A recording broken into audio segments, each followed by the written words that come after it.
ท่านต่อไปนะครับขอเรียนเชิญตัวแทนลูกๆหลานของคุณแม่เล็กฉัตรไทยจุดธูปเทียนที่หน้าที่ตั้งศพขอเรียนเชิญครับ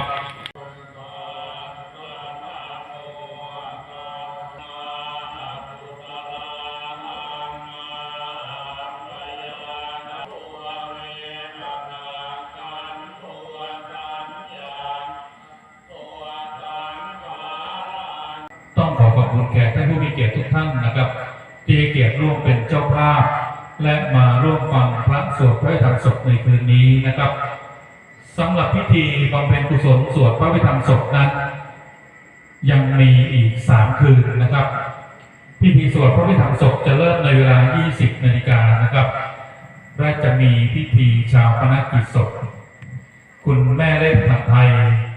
ในวันพฤหัสบดีที่ 8 พฤษภาคม 2568 เวลาประมาณ 16 นาฬิกาณ ชาปนสถาน